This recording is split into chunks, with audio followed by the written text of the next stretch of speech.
yang sudah sangat jauh masanya, Betul. Dan pembahasannya itu diterjemahkan dengan bahasa yang seolah-olah ini nggak mungkin terjadi. Si Henok ini dibawa kepada penyaksian terhadap hal-hal misteri, hal-hal yang istilahnya ada di luar bumi, di bumi itu sendiri, bahkan di dalam bumi, terkait dengan rahasia-rahasia tentang semua kehidupan makhluk dan semua isi alam semesta lah gitu istilahnya. Seolah-olah itu hal yang fiktif, dongeng, fairy tale dan sebagainya. Iya. Karangan. Karena akhirnya jadi orang nganggap karangan. Iya. Itu nggak ada, itu cuma karangan. Betul. Ketika dari tadi kita cerita tentang kitab Enoch, saya tuh diperlihatkan wujud seperti orang, laki-laki yang turun. Beliau Henok.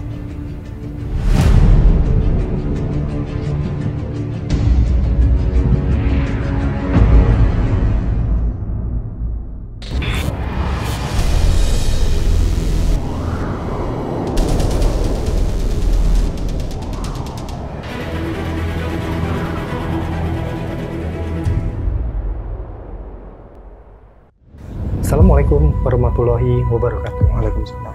Kembali lagi bersama kami di Time Travel. Rahayu dan salam sejahtera untuk kita semua. Nah, ini enak nih. Ngobrol-ngobrol santai nih. Ditemenin ada minuman nih sekarang nih. Nah, Sobat Time Travel, kita akan ngobrol santai terkait penelusuran kali ini. Tapi semoga di episode kita kali ini syutingnya bisa berjalan dengan lancar. Disclaimer aja, bisa aja nanti akan ada suara-suara background di belakang dan di sekitar kita karena kita syuting di weekdays dan kemungkinan banyak aktivitas belajar di ruangan sebelah atau di belakang kita gitu ya. Jadi semoga kita bisa menjalani syuting ini dengan baik. Nah, amin. Sobat Time Travel, Alif, nah pencarian tentang misteri-misteri tentang catatan kuno itu berlanjut dari yang kemarin kita bicara tentang bangsa dari Nibiru ya. Nah, pencarianku tuh sampai akhirnya di satu kitab yang istilahnya diasingkan oleh tradisi-tradisi agama Abrahamik zaman sekarang. Nah, Sobat Time Travel, Alif, kita akan bicara tentang kitab Enoch. Oke. Banyak tuh. Banyak. Chapternya. Ada berapa 108 chapter lah, bab gitu, tapi terbagi ke dalam 5 bagian. Kita nggak bicara semuanya, nggak akan sampai tuntas lah kalau bicara itu. Tapi secara garis besar, kitab-kitab ini bercerita tentang kayak The Book of Watcher itu, dia bercerita tentang malaikat yang jatuh, The Fallen Angel, yang akhirnya kemudian memperistri perempuan-perempuan di bumi, dan kemudian membentuk ras Nephilim kalau di bahasa ini, membentuk ras Nephilim, dan kemudian bahasanya kayak membuat kisah sejarahnya sendiri terkait dengan rasnya dan membagikan seluruh pengetahuan langitnya di bumi. Si Henok ini dibawa kepada penyaksian terhadap hal-hal misteri, hal-hal yang istilahnya ada di luar bumi, di bumi itu sendiri, bahkan di dalam bumi, terkait dengan rahasia-rahasia tentang semua kehidupan makhluk dan semua isi alam semesta lah gitu istilahnya. Jadi mungkin dari cerita-cerita Henok itu jadi kita bisa mengambil berbagai macam ilmu pengetahuan ya, kayak ilmu-ilmu pengetahuan tentang astronomi, jadi misteri-misteri ilahi yang disampaikan melalui tuturan astronomi, terus kemudian metalurgi, pertanian, kemudian megastructure, macam-macam lah semuanya. Bahkan juga cerita-cerita rahasia ilahi kali ya, tentang alam-alam seperti alam surgawi, alam neraka ya. Dia kan banyak menyaksikan, diberi penyaksian, dan kemudian bercerita di kitab itu tentang alam-alam ini, juga tentang kayak misalnya sebenarnya alam para malaikat itu seperti apa dan tugas-tugas mereka seperti apa, keturunan-keturunan para fallen angel dan keturunan Adam kalau nggak salah ya. Sampai akhirnya menuju ke ini bahasanya kehancuran, ada kejadian besar di mana bahasanya, kalau di bahasanya itu bilangnya apa? Kayak para malaikat jatuh ini akhirnya jatuh ke dalam dosa. Ternyata manusia pilihan pertamanya itu tidak sesuai, tidak seperti yang dibayangkan. Jadi ada kejadian besar yang menghapuskannya, dan kemudian sampai kepada perumpamaan akhir zaman di mana ada sang Mesias dan manusia-manusia terpilih. Nah, sebenarnya kayak apa ya bahasanya, misteri-misteri yang ada di dunia ini itu kayak mendapatkan petunjuk-petunjuk baru lah ya, di kayak ini di apa ya, dia kayak mau menjawab semua misteri-misteri yang ada di dunia ini secara lengkap dan bahkan kelihatannya kayak detail. Nah, kalau dari Alif sendiri, ini aku jadi penasaran, ini karangan atau memang benar-benar kisah yang terjadi di masa lalu sih? Oke. Kalau dari penelusuran secara spirit, penglihatan Alif gimana? Bismillahirrahmanirrahim. Henoks atau kitabnya Nabi Idris, kitab Henoks atau kitabnya Nabi Idris dalam beberapa kebudayaan dan ajaran, yang mana disebutkan tadi bahwa sang Henok sendiri dibawa untuk melihat situasi-situasi masa lalu yang dengan berbagai macam keajaiban-keajaiban itu. Betul. Yang seringkali bagi orang zaman sekarang dianggapnya nggak mungkin terjadi. Itu sebuah karangan, jadi akhirnya bohong atau cuman fiktif belaka, dongeng belaka, mitologi belaka. Ketika kita seringkali menceritakan dalam time travel, sebetulnya yang kita akan bahas adalah yang pernah kita bahas juga di sebelum episode ini. Ketika bicara tentang peradaban masa lalu, bicara tentang keadaan masa lalu, di mana kondisinya itu banyak terjadi hal-hal yang tak pernah kita lihat di zaman sekarang, karena kondisi alamnya mendukung, kemudian juga kondisi orang-orang yang hidup di masa lalu itu juga mendukung karena sangat dekat dengan hal-hal spiritual, dengan keilahian. Makanya ketika dituturkan dari masa lalu kemudian diceritakan ke masa sekarang, seolah-olah itu punya jarak yang sangat jauh, kayak fiktif. Dan di Henok itu banyak hal-hal yang bukan banyak, semuanya adalah seolah-olah fiktif. Iya. Bahkan kayak dikeluarkan, istilah diasingkan. Itu sesat nggak sih? Dan nggak masuk, nah betul. Dan kan nggak masuk akal. Akhirnya jadi bagi orang zaman sekarang itu ini sesat. Iya. Tapi kan kita tahu kalau misalnya teman-teman search mungkin di wilayah Afrika itu masih jadi bagian dari kitabnya. Iya, betul. Kitab utamanya, ajaran mereka ya. Tapi apa yang terlihat secara spirit bahwa kejadian-kejadian di masa lalu memang hal yang seperti tidak masuk akal, karena antara orang-orang yang mengalami itu hubungannya sangat dekat dengan para leluhurnya, dengan langitan, dengan keilahian. Jadi wajar apabila lagi-lagi orang banyak nggak percaya dengan kitab seperti itu. Gitu. Oke. Nah ini Lev. Nah apa yang tadi Alif ceritakan kan memang kelihatannya ajaib ya. Tapi kalau kitab Henok itu kan jadi berkesan tidak sesuai dengan apa ajaran yang kita yakini di zaman sekarang melalui agama-agama Abrahamik ya gitu ya. Kok malaikat bisa punya nafsu ya, dia kemudian memperistri perempuan-perempuan di bumi. Nah kalau tanggapan Alif sendiri itu gimana? Gimana pun juga kitab Henok adalah bagian dari sisa-sisa kitab yang pernah ada di masa lalu. Dan itu berbeda dengan masa sekarang yang mana mayoritas orang di bumi menggunakan ajaran Abrahamik. Nah tapi dengan cerita-cerita yang tadi Mas Anton sampaikan, saya punya pandangan tersendiri terhadap apa yang diceritakan di dalam kitab Henok. Sebagai orang Nusantara kan kita banyak mengenal kebudayaan di sini. Nah, salah satunya adalah tentang cerita-cerita wayang. Jadi kalau secara umum aja dulu, bahwa cerita-cerita wayang yang seringkali mungkin teman-teman pernah dengar atau apapun itu, seolah-olah itu hal yang fiktif, dongeng, fairy tale dan sebagainya. Karangan. Karena akhirnya jadi orang menganggap karangan. Itu nggak ada, itu cuma karangan. Kesusastraan aja. Nah, begitu pun juga dengan kitab Henok. Tapi seperti ada persamaan di dalam kisah itu dalam sudut pandang berbeda. Karena tadi Alif udah cerita juga ya, emang aku juga baca bahwa memang kitab Henok ini jadi kitab utama dalam satu ajaran yang ada di Afrika.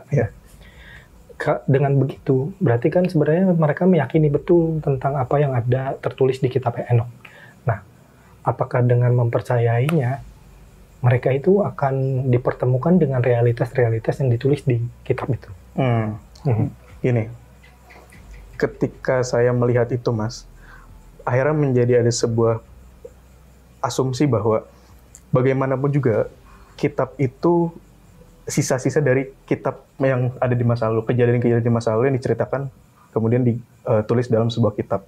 Ketika itu masih diajarkan, masih diyakini oleh orang-orang zaman sekarang di wilayah tertentu, itu biarlah menjadi itu milik mereka. Apakah mereka masih terkoneksi dengan isi dari kitabnya, dengan para leluhur dan sebagainya, kita juga nggak tahu. Memang kalau misalnya di zaman sekarang bicara tentang kitab Henokh itu agak susah untuk menyatukan realita dengan orang zaman sekarang. Bagaimanapun juga itu menjadi sebuah keyakinan untuk ajaran tertentu kan di wilayah Afrika. Betul. Jadi apakah dengan keyakinan itu orang-orang dapat mengalami hal-hal yang dituliskan dalam kitab Henokh? Setiap orang memiliki apa istilahnya, Mas ya? Mungkin agak susah dibacakan. Punya pengalaman spiritnya. Ada orang yang meyakini itu tapi tidak diperlihatkan. Ada juga orang yang tidak yakin tapi diperlihatkan. Tapi secara bagaimanapun juga ketika bicara tentang ada nggak orang yang bisa terkoneksi dengan itu secara getaran, secara spirit, dengan dalam ajaran apapun, ada di zaman sekarang orang-orang yang sudah mencapai level-level tertentu untuk memahami tentang kitab tersebut, itu yang sebagian besar tidak masuk akal bagi orang zaman sekarang. Gitu. Dalam kebudayaan Nusantara ada salah satunya kisah-kisah pewayangan, kan banyak kisah wayang. Ada tentang Mahabharata, ada tentang Ramayana, ada yang lebih dulu lagi, dan setelahnya kayak misalnya Parikesit gitu kan. Dalam kisah-kisah pewayangan, orang zaman sekarang juga tidak percaya dengan itu. Betul. Tapi sebagian orang meyakini itu. Karena pondasi-pondasi dasar dalam masyarakat dan budaya itu menggunakan cerita-cerita dari masa lalu itu. Salah satunya kisah pewayangan. Dan dalam kisah pewayangan, kalau kita bicara wayang, di sana banyak sekali hal-hal tidak masuk akal. Contoh, misalnya ada contoh lagi, Wisanggeni. Ada tokoh namanya Wisanggeni. Wisanggeni punya bapak namanya Arjuna.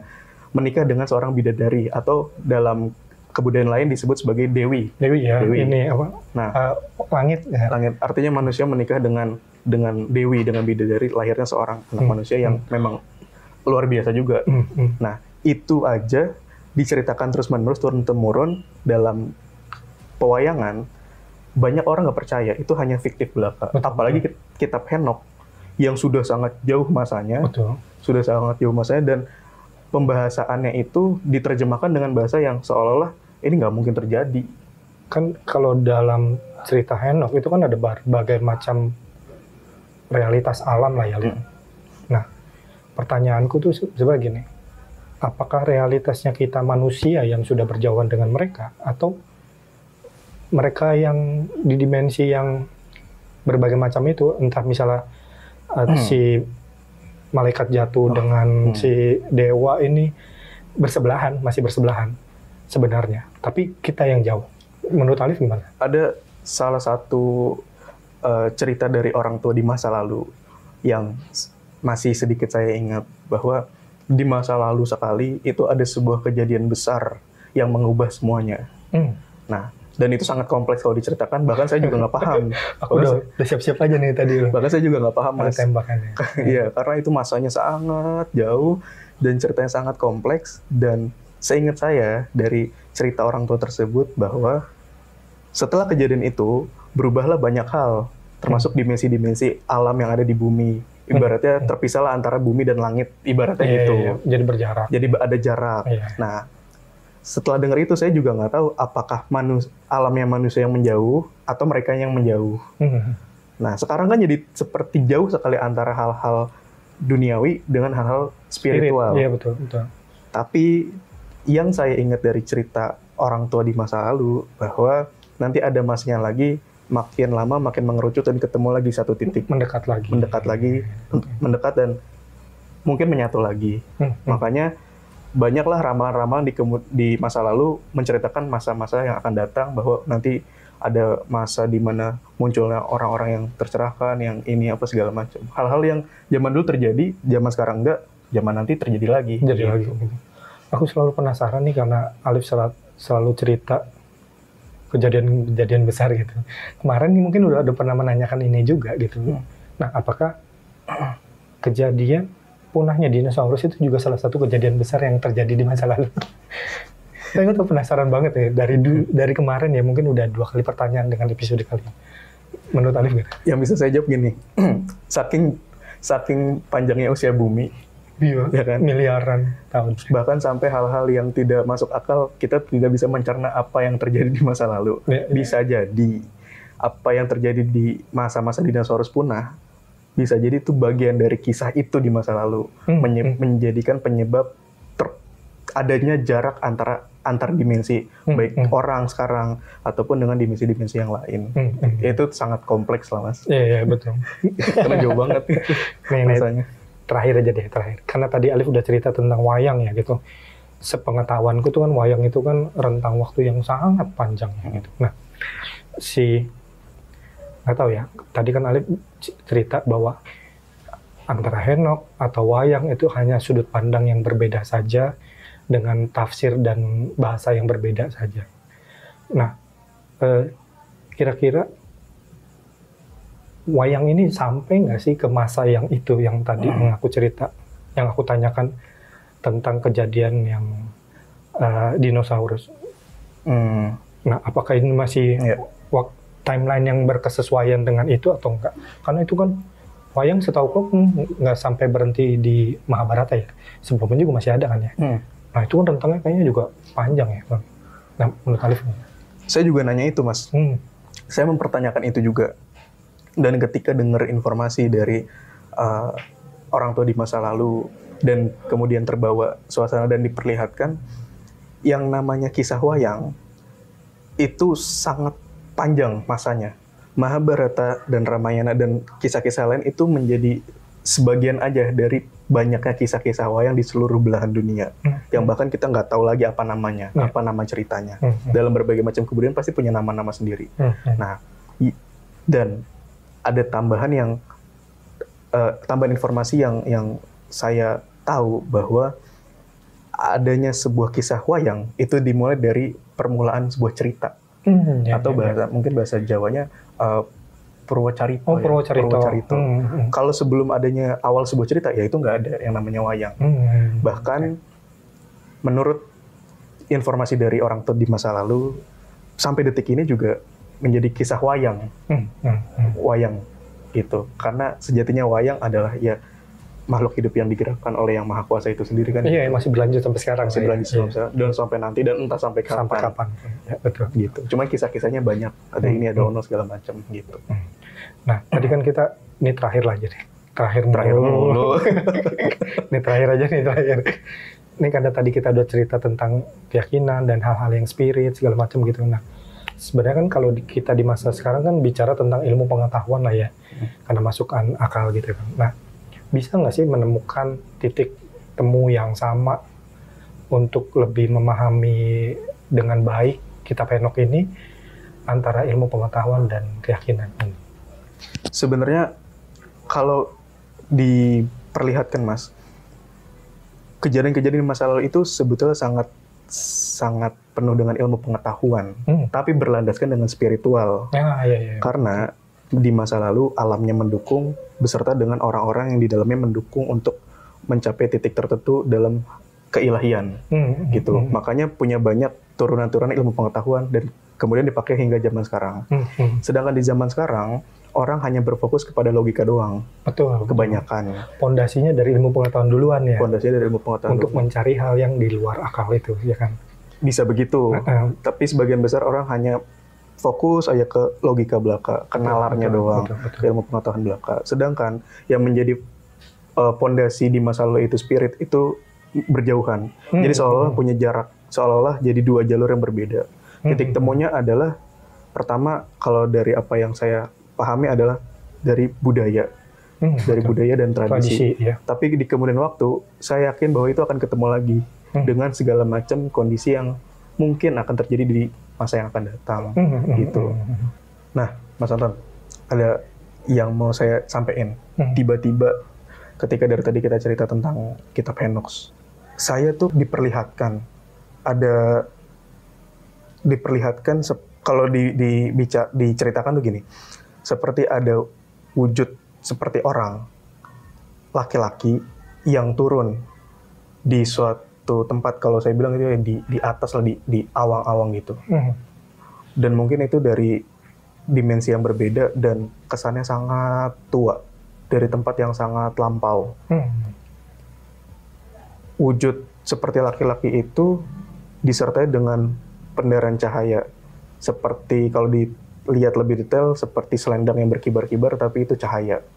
Dan wajah laki-laki tersebut tampan dengan rambutnya cukup agak panjang dan sedikit ikal. Dan beliau Henok. Berarti saya nggak tahu. beliau Henok. Saya nggak tahu. Tapi beliau yang ternyata baru saya sadari bahwa dari tadi seakan memperhatikan kita. Nah, nggak tahu nih Sobat Time Travel yang bisa merasakan kehadiran entitas lain lah di sini gitu. Mungkin bisa ngerasakan vibes-nya ya kali ya. Buat Sobat Time Travel yang bisa merasakan keberadaannya gitu, bisa tuliskan di kolom komentar kali ya, Dev ya. Ya, saya nggak tahu, itu kan penglihatan Mas. Oke. Nah, Sobat Time Travel, ini kita akhiri episode kita kali ini dengan hal yang membahagiakan sih menurutku ya, karena bahasanya ketika ceritanya lagi kita paparkan di sini, jadi kayak bahasanya, nah kan dirasani kan bahasanya. Kalau kayaknya obrolan kita tentang kitab Henok cukup dulu sampai di sini ya. Oke, Sobat Time Travel, untuk mengakhiri episode kita kali ini, pembahasan tentang cerita di kitab Henok, paling tidak buat aku sendiri gitu ya, ada satu istilahnya cerminan gitu kali ya, tentang hal-hal yang ajaib itu juga ternyata kita temukan juga di kitab-kitab zaman sekarang. Tergantung tentang penafsiran, sudut pandang kita, dan kemudian juga ya bahasanya mungkin berbeda-beda kali ya gitu. Nah, nggak tahu deh, buat Sobat Time Travel yang lain mungkin mendapat manfaat yang lain, kalian boleh tulis di kolom komentar. Oke, Sobat Time Travel, Alif, tetap like, share, komen, dan subscribe untuk selalu terhubung dengan video-video yang terbaru. Sampai kita bertemu di penelusuran selanjutnya. Wassalamualaikum warahmatullahi wabarakatuh.